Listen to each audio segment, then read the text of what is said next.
Every year, Startup Grind hosts our SG Women Leaders Month, proudly recognizing the accomplishments of successful women leaders all over the world. These women are founders, venture capitalists, engineers, executives, educators, and more who represent our community all around the world. This month's SG Women Month is proudly presented by Google for Startups and Silicon Valley Bank.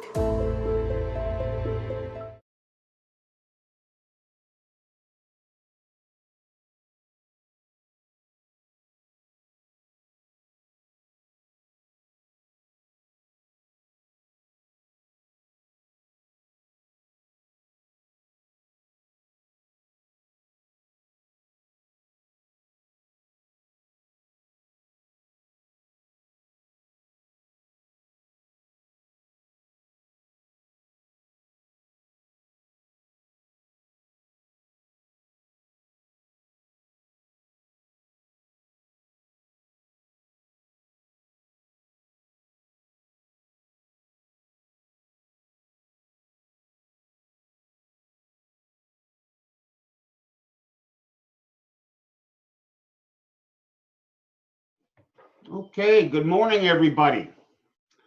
Welcome to what we believe and what we're going to attempt to make sure is a phenomenal event this morning. Welcome to Startup Grind Columbia. If this is your first time, welcome, and we hope that you will be coming back frequently. Thank you. Some housekeeping. Number one is, if you would, please, in the chat room, introduce yourselves. Tell us a little bit about you, what you do, who you represent, how you can help others. And if you feel comfortable, please share your contact information so that we can continue to develop and evolve a relationship as we move forward. The second thing is that if you would, as we move forward in the event, please put your questions in the chat box so that we can get to all of them prior to the end of the event. Let's see here. The final is that in Startup Grind, we videotape all of our events. We do so that we can share the education and inspiration to our global community in the world. So what will happen is, after today's event, I'll do some editing, and then we will share it with each one of you. It will also go up on our chapter website and our Startup Grind Global YouTube channel. So I hope nobody minds that we're going to be videotaping it. I think it's going to be well worth it. I would like to thank a couple people, a couple of organizations. The first is the Maryland Innovation Center. They have been an incredible founding partner of ours since day one. I just can't say enough about their partnership. I would also like to thank the Maryland Business Innovation Association, who is a tremendous supporter of us and the work that we're doing. I also am pleased to announce that this week we have formed a new partnership with Founder Institute, the Rockville Metro DC regional chapter, and we are going to be doing some very interesting and exciting things with them going forward. Our next event is next Wednesday, the 27th at 3:30, and we are hosting a very unique individual. Her name is Megan Gray, and it is a real struggle to success story. Megan is a woman, obviously. She is also a woman of color, and she took her poker winnings and started a company to build it because she had a problem, and that is she has epilepsy. And the doctors would not allow her to drive, and she had no way to get back and forth to work. So she's taken that, developed a device, embedded it with artificial intelligence, and is now using that to drive herself around and she's launching it into a number of commercial vehicle markets to help others with similar kinds of problems using facial recognition. I think it's going to be a great event. Okay, one more thing, and that is, to be very honest with you, we are COVIDed out right now. And we are going to be taking the month of July off, not because we're going to go on vacation, but what I and the Startup Grind team are going to do is all of our planning for the balance of this year and 2021. So it's not that we're going to go away. We're just going to take a break, and we will be sending out our weekly newsletter to keep everybody up to speed. With that, I would like to introduce two people and two organizations that we have partnered with to put this on. The first one is Wendee Wolfson, who is the founder and president of Conscious Capitalism of Central Maryland.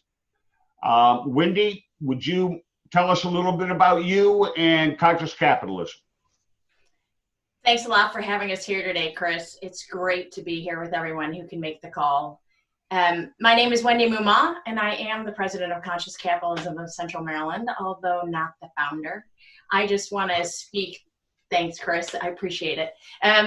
I want to just say from our organization's perspective that we stand committed and with our Black community in the stand up against systemic racism that I saw in the slides that Startup Grind offered. So thanks for that, Chris.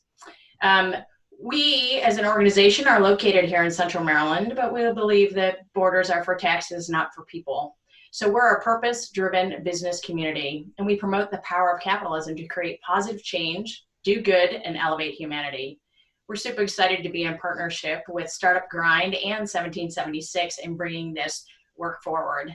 So we inspire and equip individuals and organizations to really embrace and implement conscious business principles through collaboration, educational programs, practical tools, and strategic partnerships. So as the president of the board, I'm also the founder of the Conscious Collaboratory. And the Conscious Collaboratory really leverages diversity to expand perspectives to create new solutions to old problems. Thanks to everyone, and especially Startup Grind, for providing the virtual space for us to arrive here. Good to see you, Tracy. And with that, I would like to introduce our other strategic partner, and that is 1776 at Green Court Innovation Center, and the community, or the campus manager, the campus director, Tracy Turner. So Tracy, tell us a little bit about you and 1776 at Green Court. You're muted.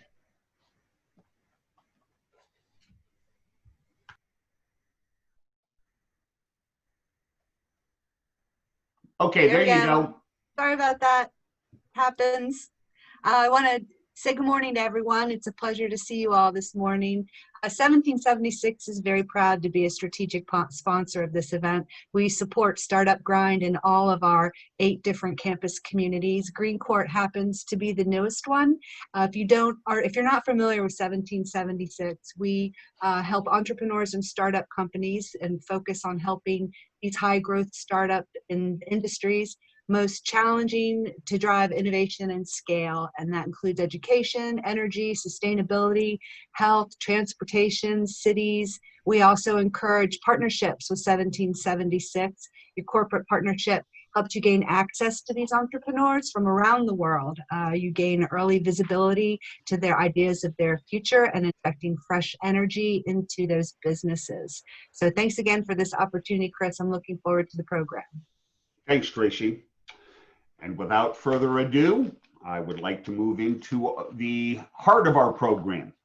And I would like to introduce a lady that I am incredibly proud to have met, and incredibly proud, and not proud, but excited about what she has accomplished on a number of levels. Catherine, welcome. Good morning. Good morning, Chris. That's very kind of you. Thank you. So Catherine, tell us a little bit about yourself and bring us to where we are today. Sure. I'll just give a brief overview. I think I'm much less interesting than the work, but I joined the social entrepreneurship space after really trying to determine why massive problems like disease and hunger and racial inequities. I mean, why these massive global issues persisted despite decades of really smart people working on them and spending a ton of money on them and addressing them from multiple different angles. It didn't make sense to me as a college student, and so I started working with the UN in Switzerland, in Geneva, and I think I got my answer. I saw lots of work being put into white papers and little work actually materializing on the ground. And that was just my experience. But I came back to the States, to Philadelphia, and started exploring what at the time the corporate social responsibility movement was doing, how they were thinking about solving problems, whether there was any legitimacy to it. This was right when Prius was becoming a thing and Whole Foods was emerging and Tom's Shoes was really gaining quite a bit of traction, and people were exploring the ability of business models to deliver impact at scale. Whether it was a marketing scheme or whether there was any real legitimacy to it. And so I started looking at the private sector and was approached by a couple of different management teams to join their respective startups. My first experience actually taught me more about what not to do than what to do. Isn't that always the way? Isn't that always the way? Yeah, but we actually were accepted into the GoodCompany Ventures Accelerator program, which I'll talk a little bit more about, which really schooled me in all things social entrepreneurship. And so I learned really, really quickly, and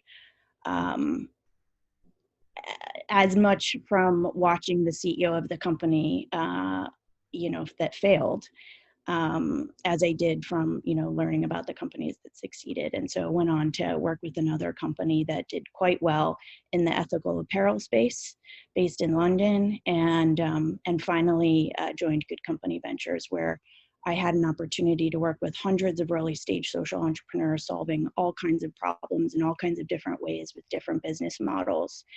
And I'll speak a little bit more to that, but really see a need for a streamlined, user-friendly approach to impact quantification. And so I'm delighted to be able to have an opportunity to work on this, and hope that everyone here will be engaged, as we're exploring how to really build something that works for folks. Thank you. And I had one of those senior moments, so bear with me a second, because there are two people that I do want to introduce now, and we'll hear a lot more from them in a little bit. The first person is Wendee Wolfson. Wendee is the founder of Brickworks and also is one of the founders and a lead investor in, I believe it's Next Wave Impact Fund. Am I correct, Wendee? That's right. Next Wave Impact Fund. Okay. And the other, and Wendee's going to be on our panel to speak to us from an early stage, seed early stage investment company's perspective, working in this space. The other gentleman is somebody who is a dear friend of mine. He and his partner and his company have been involved in our startup grind community since day one, and we love him to death, and they're doing some incredible things. I'd like to introduce Aaron Velky, co-founder and CEO of Ortis Academy. Good morning, everybody. And we will be getting to Erin and Wendee along with the rest of the panel here in a little bit. So let me get back to you, Catherine, and that is, tell us more about GoodCompany. Sure. So GoodCompany Ventures was started in 2009 by a bunch of ex-venture capitalists. It was really an experiment initially at a time when, the social entrepreneurship space was still very much emergent. And they were really trying to answer the question, could change makers, could really like domain experts in a given, typically publicly held problem set, could they become venture backable entrepreneurs? So initially it was all volunteer led. We worked with I wasn't involved then, but they worked with small cohorts of extremely committed change makers and really worked to build a commercially viable business model. And those companies have, even from the very first class, have gone on to be, acquired and have exited in a variety of ways. And so that really emerged and evolved, as the space did, until 2013, when we won a Mayor's Challenge Award from Bloomberg Philanthropies. It was a competition among, 350 cities across the country. And the idea there was to bring new innovations to bear on Philadelphia's public safety challenges. And so we ran 2 cohorts of 10 entrepreneurs focused on public safety components like recidivism and mental health and substance abuse, vacant land, access to social services. I'm going to show you some snapshots of the companies that emerged out of that work. It's just incredible. And then from there, based off of the success of that fundamental model, we connected with the Obama administration and mounted a similar sort of initiative. I hate to call them accelerators. These are sort of multinational public-private innovation consortiums around a particular impact vertical. This time we were focused on innovations in climate adaptation, particularly to food and water systems. And again, worked with 10 incredible entrepreneurs, and many of them went on to do extremely well. So that's really GoodCompany Ventures' core skill set, taking entrepreneurs that serve various public sectors or populations that can't pay or shouldn't pay, or selling into public school systems, corrections facilities, utilities, actors, players in the space that make, frankly, terrible business partners. How do you access the vulnerable populations and address the limited, environmental resources while also sustaining commercial viability? So that's really our area of expertise. So out of all of this has been an embedded problem, and that is how to measure not just the financial and operational metrics. That is pretty much known, and I won't say always given, but there's another huge component, particularly in the impact, in social impact, but actually it applies to all companies, and that is the impact that they're having that is not necessarily tangible in terms of units, dollars, unit metrics, etc. So tell us how, from your work with GoodCompany, it morphed into what you're now focused on, which is Impact.able analytics. Sure. And I'll get into this a little bit in my presentation. Yeah, please, take it away. Sure. Okay. Great. So let me share my screen.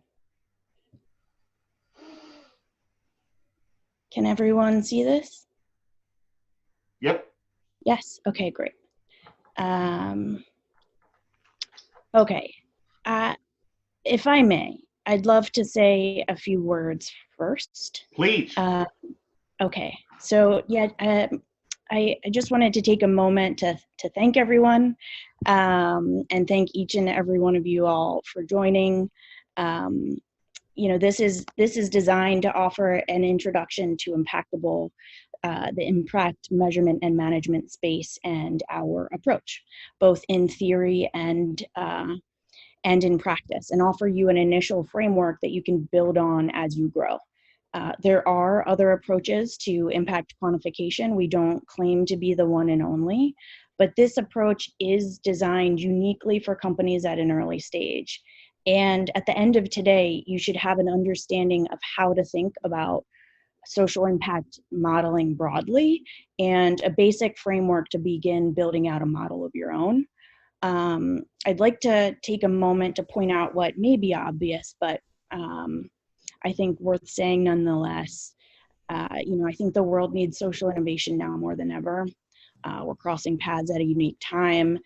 And from my experience, decision makers at all levels, investors, municipalities, consumers, homeowners, folks are uniquely open. They're questioning how to move forward from this crisis, how to address the structural inequities that have been exposed, how to keep themselves and their families healthy and safe, who to believe, and what the future will look like. And you, as founders, have a unique opportunity to leverage this crisis, to capitalize on this collective pause and touch people with new ideas. So I'm here to help you tell your story, whether that's about your own company or one that you're a part of, whether that's about capital allocation, or whether that's about, you know, where you choose to invest your time and innovative energy. I'm here to talk about driving these resources, financial, human, creative capital resources, towards the solutions that can meaningfully impact vulnerable populations and strained resources using data and rigorous analytics. So this is fundamentally about using data to power meaningful impact at scale.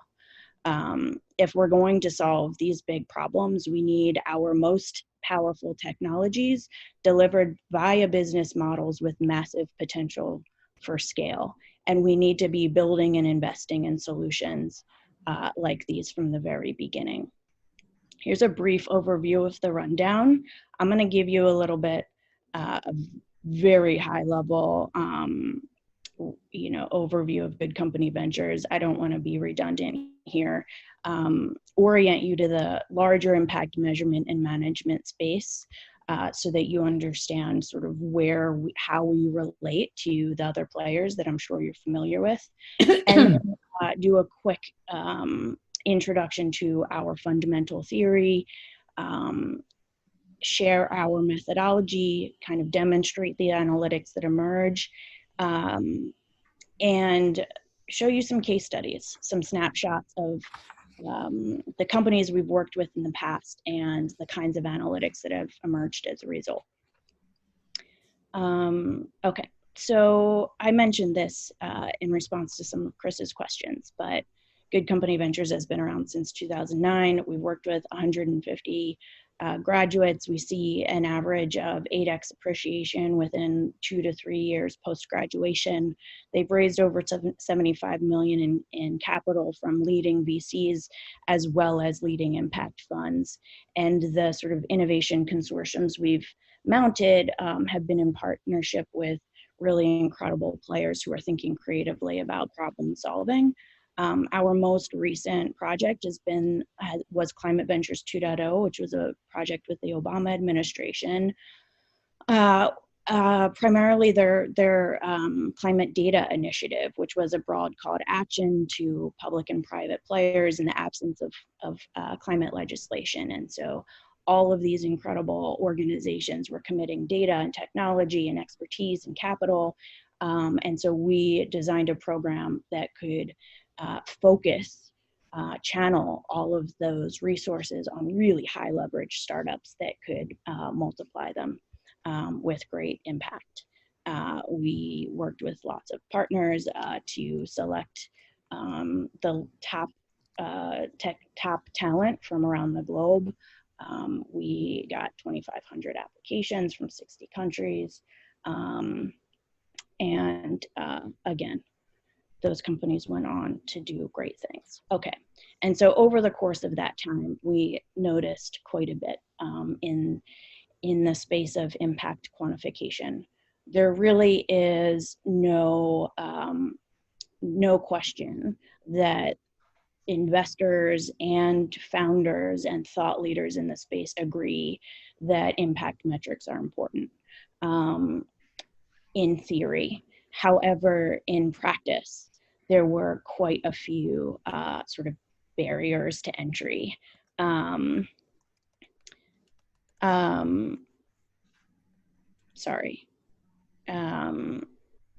The overwhelming perception is that in practice, impact quantification is difficult, it's intensive, and it's very expensive.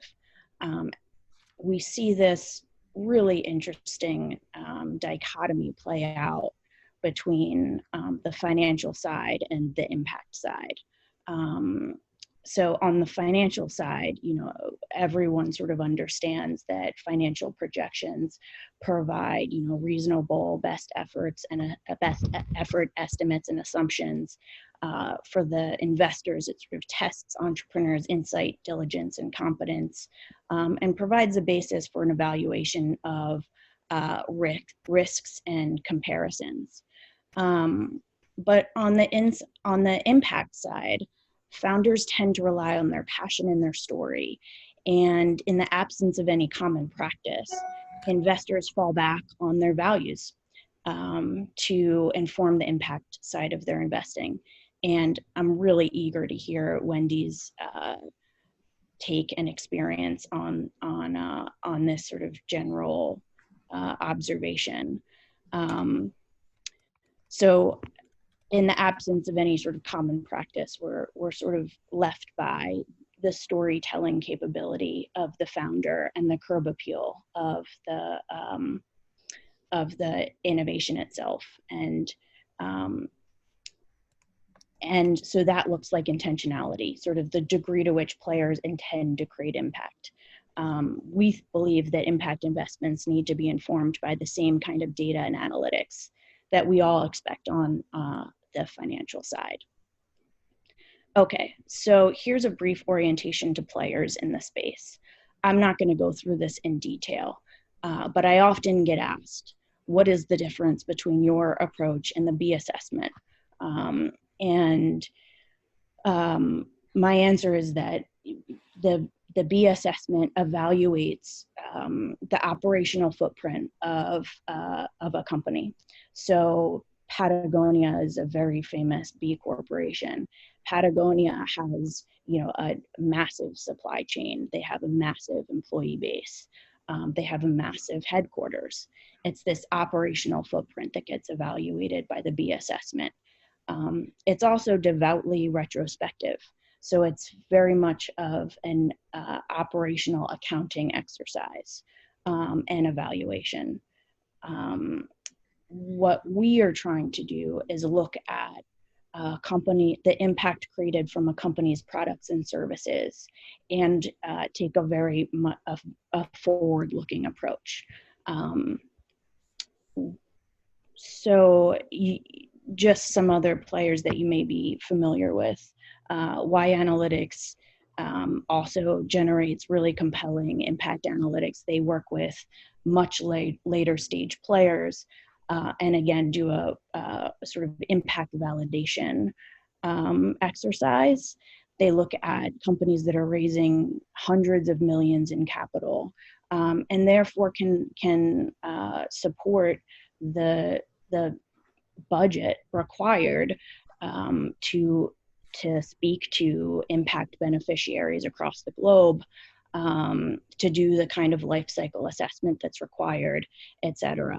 And then there are other sort of emerging data collection services as well. 60 Decibels is a spin out from Acumen, And they're sort of taking a surveying approach to speak to the impact beneficiaries of various companies and sort of understand the user experience from an impact perspective, which I think is fascinating.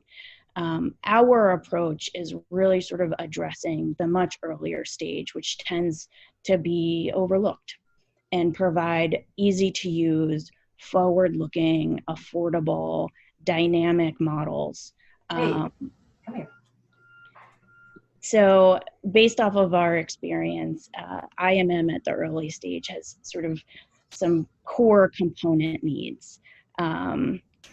First is a stable logic model. It must offer a stable formula with known variables that can change over time as a company grows and refines its assumptions. Second, it needs a startup-friendly UX. If companies won't use it, what's the point in building it? So it needs to be doable in a timely manner, needs to be integrated with literature to inform impact claims, and it fundamentally needs to be affordable. And it needs to evaluate a company's products and services, not their operational. Red. Good girl. I think somebody Purple. should check their Good girl. mute. Oh, excellent. Hearing some background noise. Give me green. Okay. Give me green. And it needs to be a forward-looking articulation of impact potential, just like financial projections, to set the stage for due diligence. And finally, critically, it needs to provide external validation to account for this dichotomy between financials and impact, and the sort of general apprehension or skepticism regarding impact claims. This gives founders and investors alike a great deal of confidence to move forward. Okay, now I'm going to run through our theory really, really quickly. I don't want to spend too much time on this. But in order to talk about how to quantify social impact, I want to just lay down the foundation of how we think about what social impact is. So here is our sort of basic fundamental theory. Entrepreneurs solve massive problems. Solving big problems creates massive value. Entrepreneurs figure out how to create and capture value. And they monetize what they can. So revenue reflects only the portion of that value that can be monetized. Social impact, we think of as unmonetized external value. So just to unpack that a bit further, here is sort of an example of what we're talking about. So financial models value internals. A business model works if it captures sufficient revenue to fund operations, make a profit, and capitalize the company, reward investors. Social impact models also integrate externals. A business model works if it also creates leverage for impact, maximizing external value creation per dollar of revenue. So typically what we see are impact KPIs, and these are great. This is not to be dismissed whatsoever. But what this doesn't talk about, or what this doesn't really shed light on, is insight into the revenue to impact dynamic, which is to say the efficiency of a business model as a lever for impact. How impact grows and changes as a business grows and changes. What kinds of time was required to reach these KPIs? What kind of capital needed to fund them? How do they compare to one another? Do they compare to one another? If you're an investor and you have $1 million to invest and you see these three companies pitched to you, how do you know which one is going to be able to leverage each dollar of capital for maximal impact returns? So this is the kind of insight that that our approach generates and that we think is really missing in the space. And so this dynamic effect can be captured through impact multiples and an understanding of external rates of return, or ERR. where you can really see the relationship between revenue growth and impact growth and the impact KPIs at each stage. And you can understand this sort of relationship between internal and external, and sort of have a clear understanding of each. Okay, so now I'd like to get into the methodology. In theory, it's quite simple. In practice, it can look different for different business models. The first step is so these are the 3 steps. The first is definition, where we identify measurable impact outcomes and align with global standards. The second we refer to as attribution. We determine how and to what degree revenue drives each impact claim. And the third we refer to as valuation, where we ascribe financial value to each impact unit using third-party research. So this one's pretty straightforward, but I think it's important to say that these are the sort of key players in the thought leadership space. These provide clear goals, frameworks. They even at times provide sort of core metrics to build off of, but they do not tell a founder how to actually apply these frameworks or guidelines. We think at the very first stage, though, it's really important to get oriented to them, to make sure that we're using the same language, we're measuring the same things, we're sort of moving towards the same goals. In the second step, this is really where we begin to unpack a business model. We figure out, and this is based off of a company that we worked with that basically hired folks in Haiti to collect trash, which is a huge problem there, and figured out a way to break down that trash into plastic flake, spin it into thread, create fabric, which was then used to make backpacks that they've now sold direct to consumer. The company is called Day Owl. It's incredible. Definitely check it out. And their impact assessment was very clear. For each backpack, because they managed their operations, they knew exactly how many pounds of trash were used. And so at the attribution stage, we relate one unit of growth. And I say growth because this might look different for different business models, selling into cities or selling into a prison system, selling into a school or university. But for a company that's direct to consumer selling a product, it looks like per product, how many of your, each of your metrics are created. And if your manufacturing isn't internal, where you have clear insight into, in this case, how many pounds of trash went into the manufacturing of a product, cite third-party research to inform these claims. And then in the third and final step, we assign an economic value. And so this looks like per pound of trash diverted from landfill, what is that worth? And impact monetization and valuation is a very sort of active conversation happening right now. But there are very clear ways to do this. In some instances, this might look like, simply the hard costs avoided of processing a pound of plastic. This might look like third-party research around the total economic value of the plastics problem. We pull from best available research and ultimately drill down to the unit economics, to 1 pound of trash diverted, one new inmate released from prison who doesn't return within 1 year post-release. And by assigning an economic value, several key benefits emerge. One is we're able to account for differences in geography, and demographics.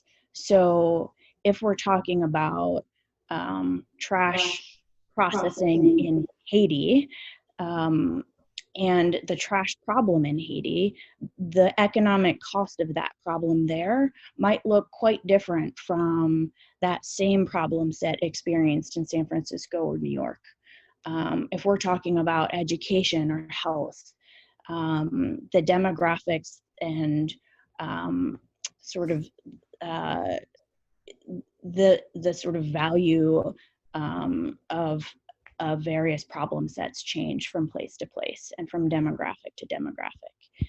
And the other key piece of this is that by assigning an economic value, we're able to generate really interesting analytics that then integrate with fund management practices. And I will show you a little bit more about that on the next slide. So these are the summary data points, really high level, that we generate in our sort of base assessment. So social impact projection simply refers to the multiplication of the economic value per metric by the number of core metrics that a company generates over a given term. So basically from step 2, if we know that one widget equals 4 pounds of trash, and we know that a company expects to sell 25 widgets over the next month, then we know that 100 pounds of trash are going to be diverted from landfill. And so we are given impact KPIs, impact outcomes over a given term. And we can then multiply that by the economic value that we ascribe to each pound of trash. And so then we're given a social impact projection for that metric, which can be evaluated in and of itself or in aggregate. Typically, we see companies with multiple metrics.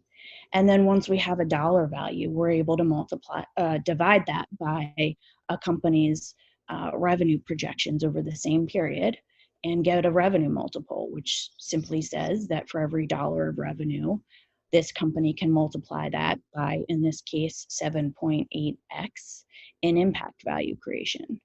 And similarly, we can divide the social impact projection by a company's expected capital requirements in order to get a capital multiple, which says to investors or funders, grant makers, for every dollar of capital you invest, I can multiply that by 12x in impact value. Overall, this provides all kinds of interesting analytics. This is sort of a general overview. Impact outcomes per metric over a defined term, impact outcomes per metric per widget sold, all kinds of impact valuation metrics, which again integrate nicely with fund management practices. Here are just some snapshots of some companies we've worked with. So this is Propel. I'll go through these quickly because I think we're going to move into a panel shortly. But this was a company that came out of GoodCompany Ventures public safety project with the city of Philadelphia and Bloomberg Philanthropies and the Wharton Social Impact Initiative. And basically, the founder built a mobile application that allowed eligible but unenrolled food stamp recipients to enroll and manage their benefits. So they could see how much they had available, who accepts it, what sort of promos are being offered by various grocery stores and restaurants, and really streamline the application and enrollment and management process. And so for them, on the impact valuation side, we looked at how much money was unlocked per enrollee. We looked at the economic stimulus per beneficiary, which means how much was now accessible to the local communities, to the various grocery stores and restaurants in the area that before was locked up. And then the total new benefits that were unlocked over 5 years. And based off of these valuations, we're able to generate a really compelling revenue multiplier. Here's another example of a company that many in the Philly space know well. War for Good provides discrete alarms, essentially, for housekeepers in hotels, so that they are able to access help discreetly when they're confronted by dangerous situations, which is a huge problem. And so for this case, we looked at turnover costs and productivity costs resulting from feeling scared at work. And we were able to generate really compelling analytics there as well. And this is a final example, and of course I'm happy to answer any questions. Adovo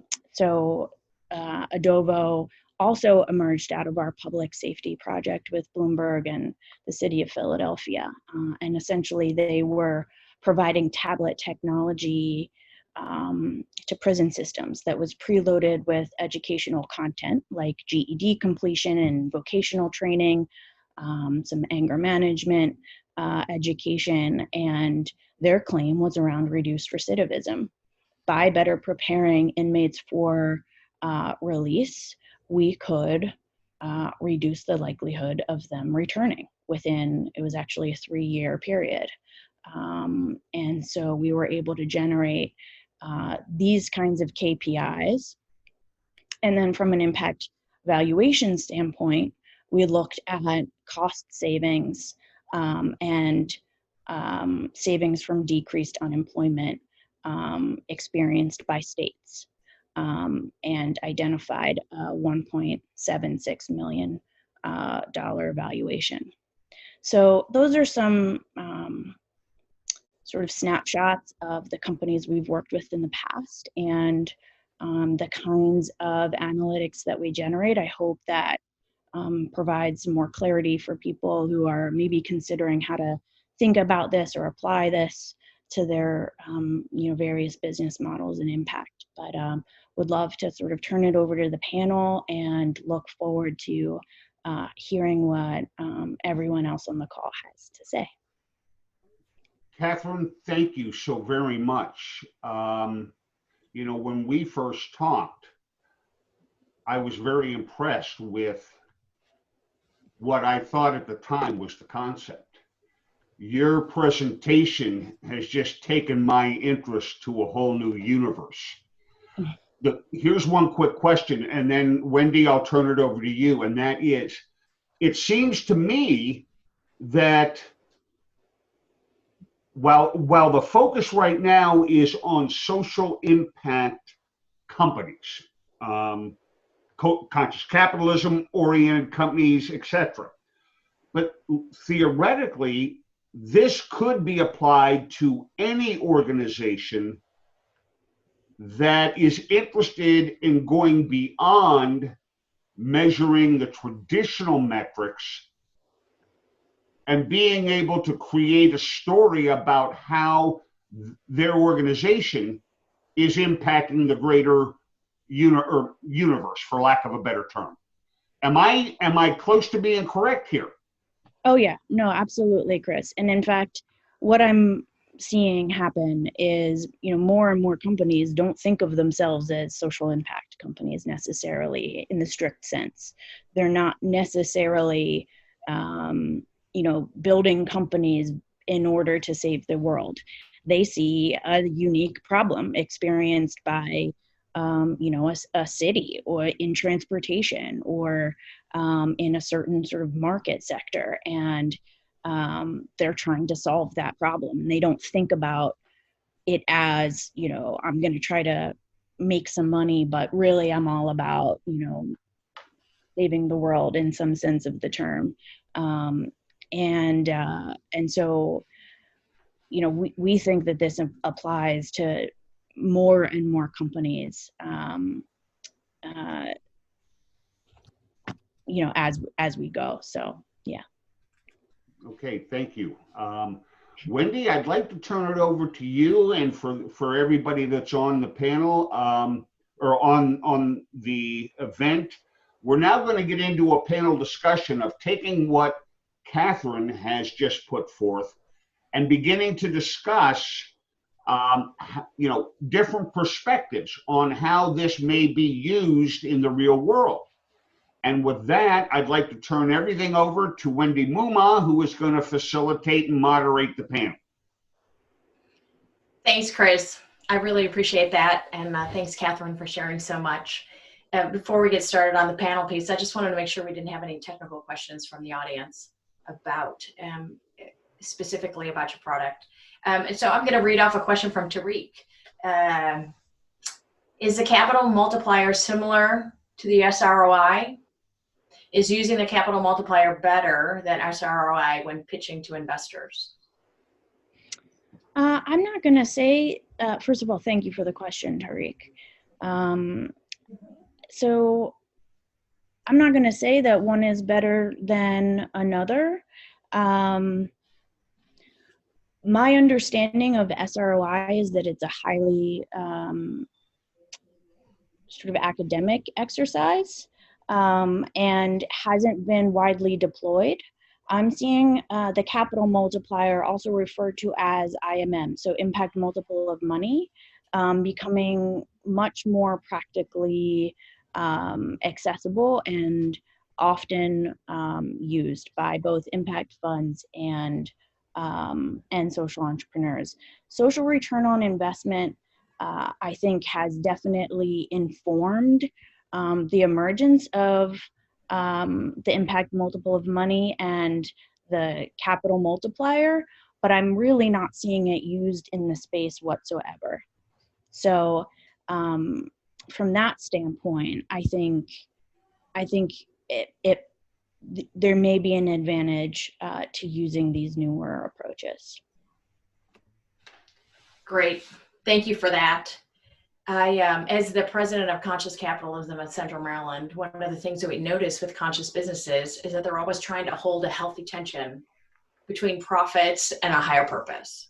Might it be mission or value, and because these businesses seek value beyond profit, they have the potential to be valued differently, which is what makes Impact.able analytics attractive.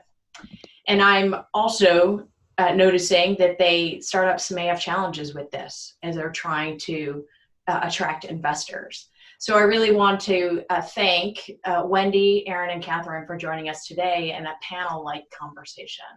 And I guess we'll start off with Wendee Wolfson first from Next Wave Impact Fund. So Wendee, I'd love for you to share about you and your investor perspective on evaluating impact at Next Wave Impact Fund. Well, you'll have to unmute. Sorry about that. There you go. Sorry about that. Thank you, Wendee, and thanks to everybody for being here. And Catherine, thanks for such a clear presentation. You know, I've had exposure to these concepts, but not in such detail, so I really appreciated that very much. So Next Wave Impact Fund was formed a couple of years ago to invest first in women entrepreneurs and for and by women limited partners, women investors, to build competence, to build confidence, to build capacity among all of those constituent groups. And we formed it, Alicia Robb formed it, and I was kind of with her as probably the first person on the investment committee doing that after other funds, and I've been an early stage investor since 1997. And it's sort of my own journey. I got to the point of saying, what am I doing with my money, but also with my time and energy? And if I'm going to spend my time and energy here, as well as my money, it needs to be into deals or companies that are doing something meaningful in the world. I was tired of the, quote, hot Silicon Valley deal. I mean, sort of over that. I don't need one more thing, one more app that's meaningless. So for me and at Next Wave, we really look at impact in I guess a variety of ways and with a variety of definitions. And I think this is one of the challenges that Catherine is speaking to, which is it's still a field that's evolving. There still is not one common language that we all use or one common way of looking at things or one common measurement. The point she made earlier about values is right on. I mean, every investor will bring their own values. So even at Next Wave, where we've looked at deals in healthcare, education, fintech, clean energy, and other probably other verticals, every investment committee member is going to look through their own lens. And we've really tried hard to come up with a common approach.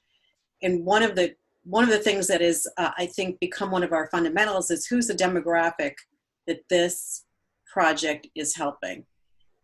We had debates early on about healthcare deals. Is not all healthcare impact? Well, in our fund, we said the healthcare has to be impacting those who are least able to either afford it or access it, if it's a healthcare deal, as an example. So I'll stop there and say that's the lens that we've brought as a fund, as an organization. And then I, of course, have my own individual ways of looking at things.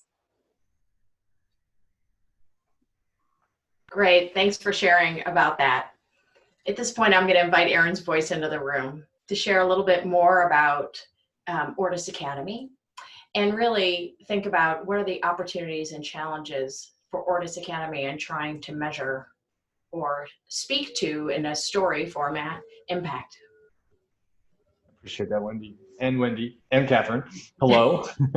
I was going to say good morning, then I realized it's 12:30. So hey, everybody. I'm really excited about this. I also have copious notes because I think this is a space where we're challenged. This is a space where our social narrative typically is the opening of a dialogue with investors or with clients. And it's been such a strong piece of our business for a long time. So on one side, a belief that we came into really early was that measurement was expensive, that we needed systems, we need all kinds of infrastructure to measure it. But I also resonate with Wendee's comment about finding investors that we aligned with their values. Interestingly enough, our business is in financial education. And I don't know that we've ever walked into a room where someone said the need wasn't clear, which is a really awesome conversation to undergo. And most of those conversations evolved into, but tell me how this generates return on investment, right? So it jumped more to the business side. That said, I think we certainly struggle with what to measure and what metrics. And to both Catherine and Wendee's points about different language sets and different ways to codify our processes, we have chosen to, I guess, get our hands dirty, get our feet on the ground, get in and active in communities and work backwards. So I would say the team is less like me, but my typical personality type is build it fast, let's see what sticks, and let's make a lot of errors. And in that, our social impact measurements have changed over time. We've challenged typical structures. We've looked at ways that have been studied and confirmed via scientific study and said, well, we don't know that we fully agree with that. But we are definitely retrospectively looking at some of the data and looking to make change in how this all comes together. But it's a big challenge, and it's probably one of our weaker points. So before we move forward to Catherine, I had a question for Wendee around, as you think about the arc of the story over time. So I'm hearing you say I've been a lead investor since 1997. We've been working with these, trying to impact capital, drive capital to women business owners and people of color or leaders of color. I'm curious about what's the arc of this, of the way that impact has shifted over time. Yeah, I think it shifted dramatically. So before I go back, let me just talk about where I was going forward here. So Next Wave Impact Fund finished investing our portfolio. We have 15 companies. And the next fund that we were about to launch is Next Wave Impact 2, which would focus on founders of color, both men and women. And in the interim, we created a Founders of Color showcase as a little kind of placeholder in this moment. It took place virtually last month. And that had 10 companies that pitched, and we're looking to do investments probably in 5 of those.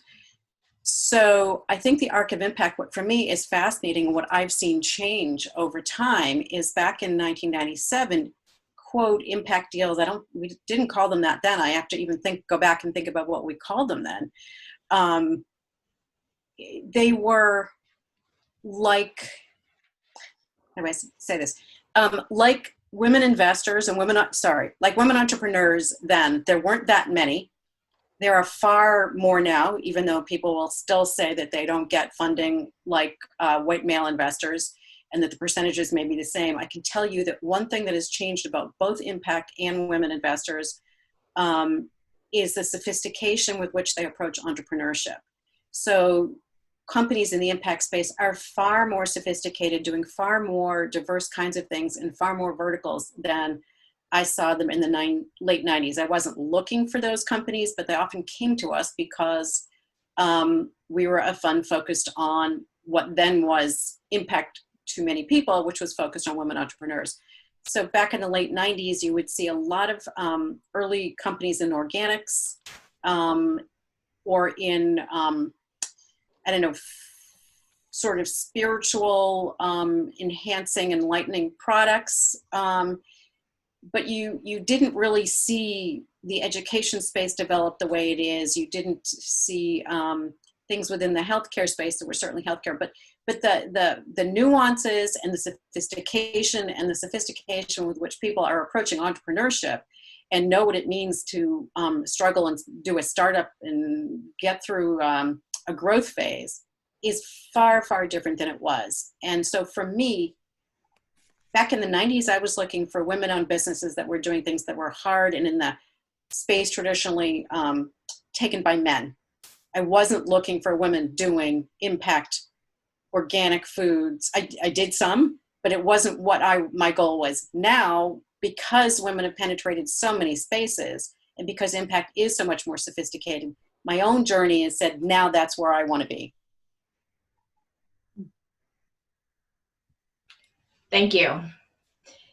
Erin, you're hearing the thread of the impact and how education and healthcare didn't show up early on, and now how education and healthcare are showing up a little differently. So can you tell us a little bit more about Ortis and its work around financial intelligence and education to kind of foundationally help us understand what the economic unit might be that Impact.able analytics might consider as being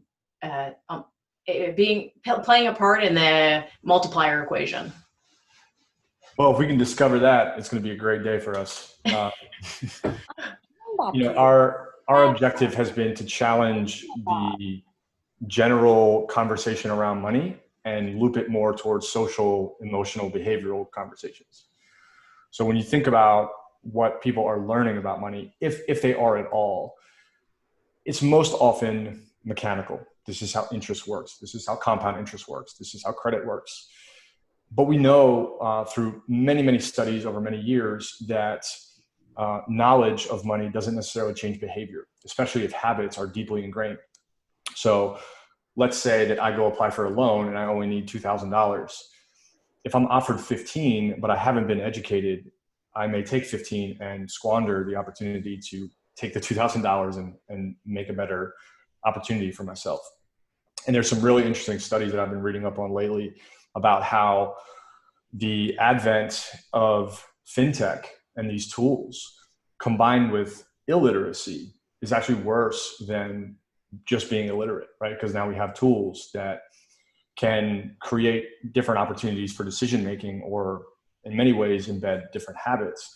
that are challenging that. So our education platform has really been intentional on focusing socially, emotionally on money. That's meant a variety of things. And this started 5 years ago with us creating a sport out of money and working with young adults and getting them to make decisions and almost creating a practice field to do so.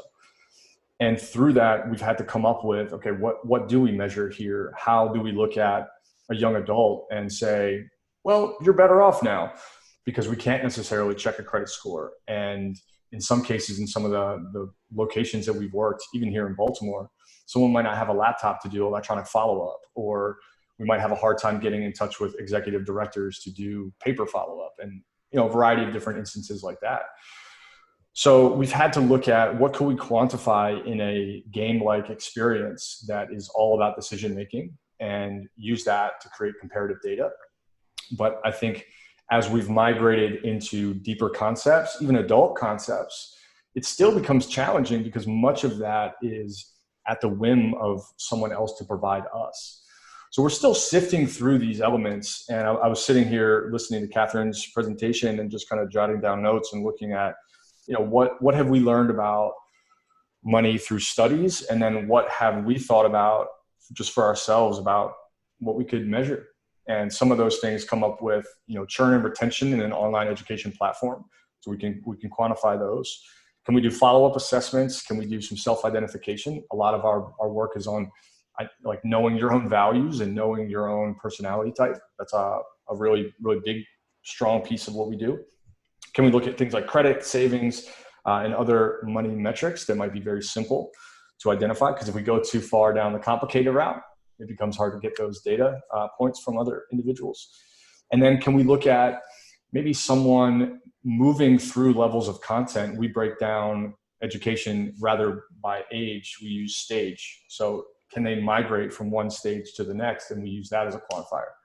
We still have a lot to learn. And we're just now getting to a point where our systems can support all of this. And in the midst of COVID and the like brutal haymaker that came our way, we've also had to think about, okay, now there's clarity from so many people that financial education is important. How can we show up for them, and what can we quantify and learn from this exact moment in time where more than ever, two things change in our favor. Financial circumstances forced individuals to say, I wasn't prepared and I'm ready to learn, or I'm at least more attentive to learning. And secondly, online education, which even a year ago, someone might have been like, I don't think anyone's going to use that. Now everyone's like, yeah, we need that. We need online education. So it's been interesting to think about metrics, our current scenario, our cash flow, our challenge, our profit, our mission, all of that together and say, let's get on this panel and be open about it. Can I say, just to highlight one of the things that Aaron just said, which I know is a challenge for early stage companies, is really getting access to the data at a level that provides something substantive in the way of feedback, so that you really can analyze the data. It's both time consuming to build a technology, it's expensive to build it, and a lot of them don't have it early on, which is why probably they're using the best proxies they can. But I do think it's really fascinating to take the premises that Catherine's putting out there and using them to help entrepreneurs think and create the framework for their own thinking about, what should I be measuring? Let me push my own boundaries around what's measurable, what's not, what I'd like to measure but can't yet do, who's got those information for valuing it out there. So everything we can bring to bear here, I think, is of value. But also recognizing, as Aaron also said, that the real dilemma around time and money in order to get data. And privacy, by the way, is another data complexity. Absolutely. Yeah. Wendee, thanks for sharing that. What I have found is that part of the value of doing this work early on is that entrepreneurs then have a clear understanding of what kind of data they need to collect. And we established processes for collecting it. So in the fintech space, given the sort of privacy implications and sensitivities, a lot of times what we see is self-reporting. So no, you shouldn't be doing a credit check on the, members of your, your users. But can they share, a sense of where they are? So I had one fintech company reporting out on their ability to secure a loan in the absence of a given innovation. And so, we had a stat that said, 68% of respondents said that they weren't able to secure a loan or credit in the absence of this company's. They had a brilliant way to look at cash flow instead of credit scores in order to determine creditworthiness, which I thought was super cool. And so it was self-reported, and that has certain limitations. But the point here is to pull from best available data points in order to inform your model. And then you can have a conversation with your stakeholders, investors, funders, whatever, about how you're deriving your claims. So no, this isn't perfect, but I think usability here, both around, the modeling, but also around data collection, is absolutely critical. I wanted to point out some thoughts that I had around your sort of metrics and data points that you think that you can use, Erin. So you mentioned one piece that I see a lot, which I want to caution against. You had mentioned churn, and I believe one other metric that I would consider an operational metric. That would be an internal metric. That is absolutely something that you need to be considering as a business owner in terms of financial stability. But in terms of impact, what I think is the core piece is, number of people touched, right? How many users you have served, first of all. And I would break that down by some unit. I believe, do you work in a classroom setting or some sort of cohort setting?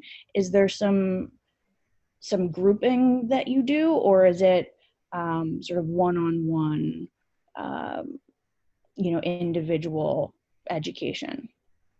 Most often grouping. Right. And now that includes the more grandiose online ecosystem built. Okay. So then I would take it on a per user, per group basis, and think then about the implications of your work, the results of your work. So, the sort of education and self-awareness, while absolutely valuable, is a lot less tangible. Mm-hmm. It's really difficult to kind of draw concrete metrics around. What would be interesting here is to think through the external implications of this. So one you mentioned is, are users self-reporting improved credit scores, improved ability to secure loans or credit? Are they able to manage limited resources to a certain end? That is your impact. That is the external value that's not represented in your financials, but incredibly valuable. These are then inputs to even greater implications. If you're educating business owners around financial sustainability, are they then able to be more successful as a result? That is what we would consider second order impact. We first look at first order impact. This is a question I see quite a bit. Companies selling into cities who then see XYZ results. first look at the direct impacts that you have on your user base. Then from there, you can consider second order impacts that happened as a result. So just want to sort of put that variable on the table. We want to start with what's as clear and known as possible. Catherine, do you make available any sort of standard, I'm thinking about this dialogue that you're having, sort of standard guidelines for, in this industry niche, here are the things that we think should be your first order and your second order. So in education, it's this, in fintech, it's this, in incarceration, and then here are the multipliers you could use, or, you know, anything that's a support for an entrepreneur to say, you know, without going through an individualized process with you, which may be your own business model, but whether they're sort of your own reference base for entrepreneurs. So we are absolutely building towards that. We have a research database, we have a valuations database, which my team is constantly refining and improving. We offer templates for entrepreneurs to apply this to their business models, but we haven't yet said, provided any sort of benchmarking guidance. So, you know, you should have, you know, a 10x multiplier, revenue multiplier in order to XYZ be considered Impact.able or whatever. What we are doing is, as we scale, of course, we're collecting anonymized data so that as companies generate revenue and capital multiples, we can say, you know, you fall within the 90th percentile or something, so that there's more sort of context. We do have companies that we've worked with in nearly every impact vertical. And so on a impact vertical basis, we're able to provide some context. So here are other, you know, players in your space, and these are their multipliers, just so you can get a sense of how you compare to others. But, you know, we got a question in the chat box to this effect as well. It's really a particular, both on the attribution and on the valuation side. It's really, at least at this stage, which is to say, in, you know, as this space is emerging, there aren't really standards in terms of valuations yet. So I will absolutely log that, though, as something that we can continue to release going forward. Perhaps one place to start is the most commonly cited metrics. So if you're working in criminal justice, consider these metrics, or education. These are the most commonly used metrics. I can certainly do that. Thank you for that feedback. So Wendee, a question for you. When we think about, this is a new product and how they're a new way of sharing the story that impact companies are trying to raise funds, like Ortis Academy. Prior to this, there was not this tool. So I'm curious for you, how might this shift what you're able to gather for yourself when you're thinking about, we want to make an investment in it and we want to measure the impact, or we want to know if this is a good investment for us? How could Impact.able, a tool like Impact.able Analytics, shape what you notice? Yeah. So, you know, we have rich debates in our investment committee before we make an investment, and there are 10 of us. And so there are 10 different points of view, and they're all highly considered, and we have a debate. And when we are looking at a company, or when we have looked at a company and the financial return is unclear, right? It's always unclear. And in the early stage investment world, you hear sort of outrageous multiples about what people are looking for. You often hear people saying they want an 8 to 10 times return on their investable dollars, you know, in 5 to 8 years, or a 3 to 5 return in 3 to 5 years. Mm-hmm. Those are aspirational. They are not terribly realistic by experience over the last 20 years. And as you can see, markets go up and down. We're in a moment right now that's highly uncertain about valuations and returns. So we've had, when we look and we say, well, is this a company that we think has a better shot at a lower return or some shot at a higher return? And do we feel better taking a lower risk for a lower return? And often what will make us feel better about that, if we feel compelled by it, it fits our values, we like the entrepreneur, and it fits all these other criteria, but we're uncertain about whether this is really has the potential for a sizable return. One of the things that will mitigate that concern is if we believe that the potential for impact is really large. If it's a small impact and it's, you know, it feels sort of okay, so it only is going to affect X number of people, that may not be enough to get us over this hurdle of the return, the financial return being modest. But quite often, if we feel like the impact is really potentially quite large and quite meaningful, that we will weigh alongside a modest financial return and say, this matters. We're willing to take a modest financial return in order to achieve this external sizable impact potential. If I could jump in here real quick. Wendee, I know you have to leave at 1. I just wanted to throw out to the community, do you have any questions for Wendee prior to her leaving? If so, speak now or forever hold your peace. So I've got one that I think may represent more than just us. Yeah, please. Through our experience working ourselves and with other entrepreneurs, there seems to be the old chicken and egg problem of we have limited data, but lots of traction. Or we have lots of data and very little traction. Is there a sweet spot that you like to consider between the two when you're having these discussions? So I would say this.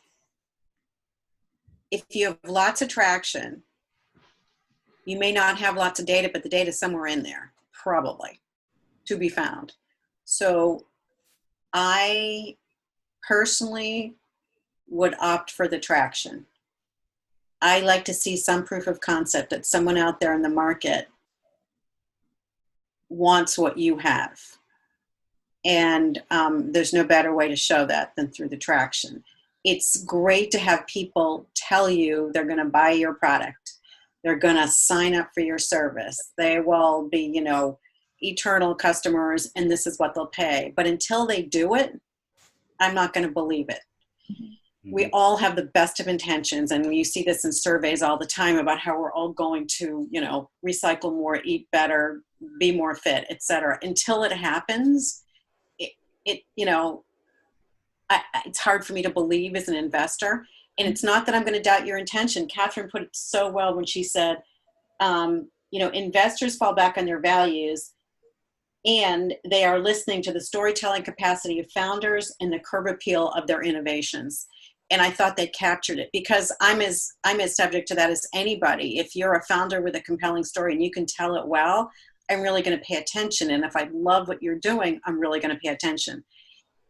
And there are times as an investor, I have to stop myself and say, but I'm not really sure what's there. And am I just falling sway to the vision? And can that vision become a reality? And is the reality something that's sustainable? We always hear about scalable. Let's not even worry about scalable. Let's just be sustainable.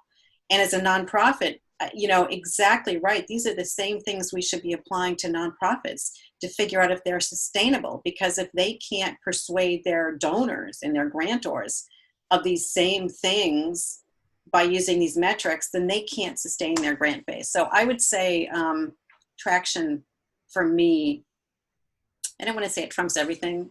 I don't even want to use that word, but it's yeah. Traction is kind of it's the best proof you can have. Appreciate that. Wendee, I think you have like 2 minutes left, but I would love to hear what sort of screens, if any, next wave in you and your investment making practices use for impact. Is it, I mean, it's super validating to hear that the storytelling and curb appeal is often sort of the de facto indicator of impact. Are there others that you're considering, or what would you like to see? Yeah, I mean, I would love to see ways of thinking about it, multiple ways of thinking about it. I'd love to see some quantification. We always ask applicants to our fund, how will you measure impact? And some people, some entrepreneurs really haven't put much thought into it. They sort of, in their hearts, they know what they're doing is impact, so they haven't thought about how to measure or how to be analytic. Particularly, you know, most entrepreneurs come with a vision, and they need to build a team around them to help them execute. It's rare to find in one person vision, execution ability, and analytics. You know, that's, for me, it's an amazing combination when you find all that in one person, but it's often why you're building a team. So other people can bring those skill sets and those lenses to you. So I guess the short answer is I'd love to see more data. I'd love to see more thought. I'd love to even just see the, I don't even always have to see the answers. I want to see the framework for how you're thinking. And I can appreciate that you don't have the answers or the data yet, but I want to know how you're thinking and how you're going to build toward getting that information. And I need that to keep myself from loving every story I hear. So. Thank you. Sure. Wendee, thank you, everybody.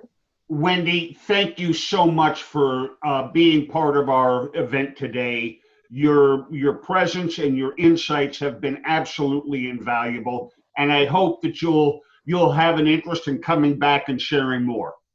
Thank you, and I will tell my portfolio companies about what you're doing. To Wendee Muma, thanks for this, and see you in one of our many overlaps. I look forward to it. Thank you for being here. Good luck, Aaron. Bye-bye. Thanks, Wendee. So I'm curious about, as I'm thinking about Otis Academy, and I'm thinking about financial intelligence, and I'm noticing the suffering in the vulnerable communities, the inability to, they talk about the wealth gap. They talk about the difference between, you know, the dollar and how it changes across generations. I'm curious about whether Otis has thought about, you know, here's the step we might make here, and here's generationally how it might shift over time as some kind of metric. I would say that we were thinking a lot more about the future before the entire COVID wave really forced us to focus a little more downward than upward. But we've always had a mind for, can we look at what this does over a long period of time, not just here and now, but, you know, I think an ideology that we embraced really early was if we could give someone a nudge that moves them just 2 degrees when they're young, well, that provides a tremendous difference, a very stark gap as an adult. And then if that adult now has children that are birthed into conversations of money, then we have an entirely different set of things to measure, and then a new subset of opportunities rather than challenges. The hard part in execution, to Wendee with 2 E's points, the hard part in executing on that has been somewhere between, at what level do we master our data and therefore have capital to invest in doing so? And then at what point do we lose, with a very small team, do we lose focus on the present? This is like the entrepreneur's conundrum, right? Do we live in the present, or do we like completely launch ourselves into the future? And at least now we've been very mindful to the present circumstances and how much people need help right now. And I think for as much as we want to be aligned with long-term, it's also very easy to get so wrapped up in the long term that you forget that underneath your feet is a great opportunity to make some impact. So it's a really tough scenario to engage in, but we navigate that with as much grace as possible by having the conversations when it's in front of us. And then as a team, every week we sit down and look at what's ahead of a head, and what's on top of the heads, if that makes sense. But it's an unfolding process, and maybe there are people that get it right. Maybe there are people that get it right by accident. We're just trying to figure it all out. And along the way are getting better at our metrics, getting better at our quantification, getting better at articulating our story, all of those things. But the way that we've chosen to look at our work, which is very intentionally purposeful, is that it's an infinite game, not a finite game. We're playing the game to keep playing the game. And I know that if we're committed to the right reasons and the right intentions, our process will continually iterate so that we can do that when we're there, but we're not there yet. What are you noticing, Catherine? No, I think Erin's experience is representative. I really appreciate you kind of sharing your you know, what you've experienced with your team as you've built out your company and being so honest about it. I'd love to hear if any of the attendees have questions or you know, application sort of case studies that they'd like to walk through. Is there any piece of this that is particularly valuable or unclear?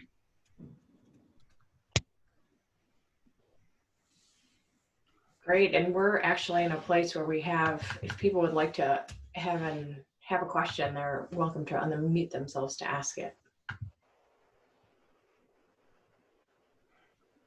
If I could, while we're waiting for questions, is to kind of lay the framework for the future. And that is that, you know, Wendee, you and Catherine and Tracy and I have talked about taking this whole concept to a much deeper level.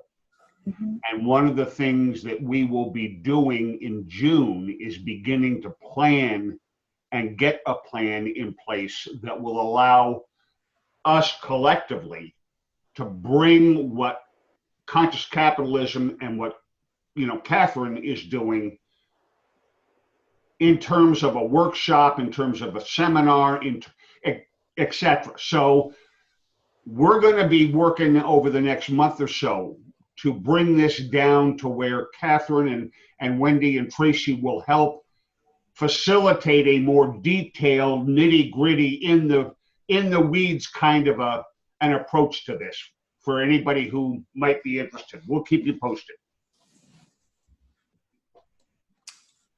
Yeah, I love this. I think in many ways this conversation doesn't happen often enough.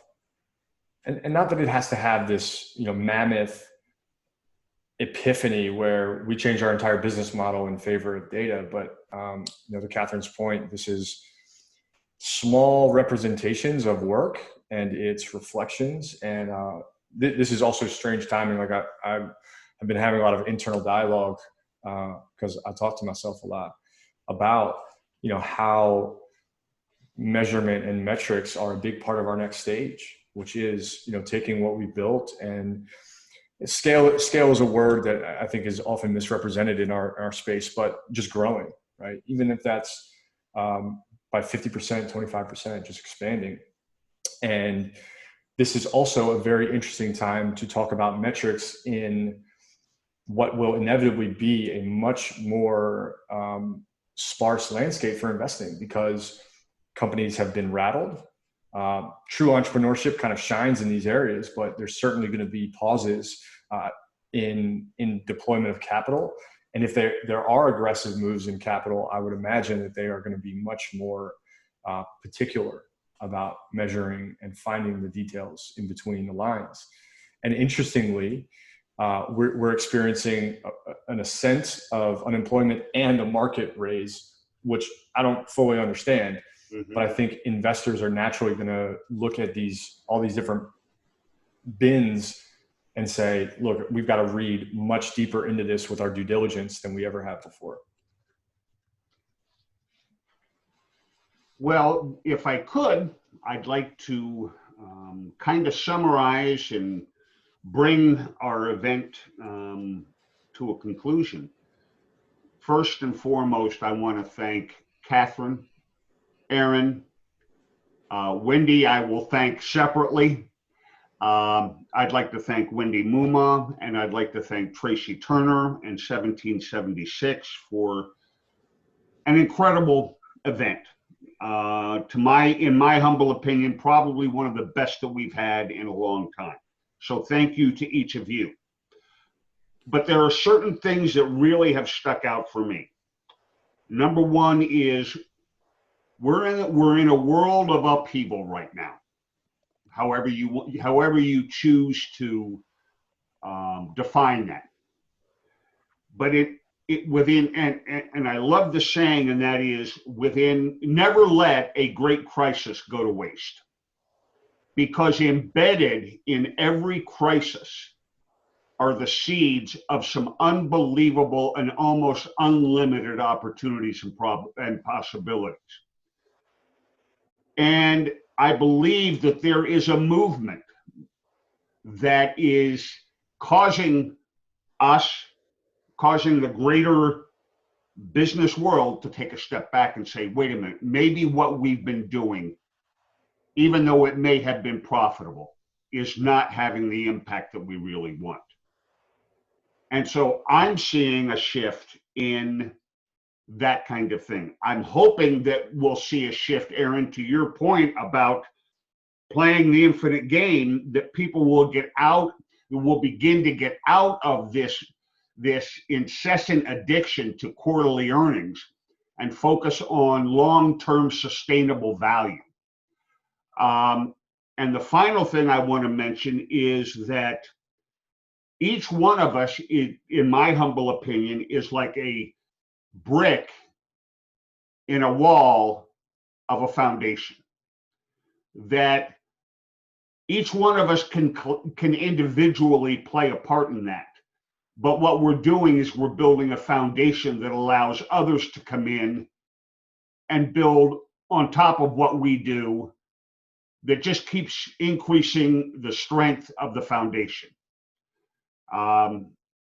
Any parting thoughts, Catherine, Wendee, Aaron, any parting thoughts before we say goodbye to Tracy, before we say goodbye to one another?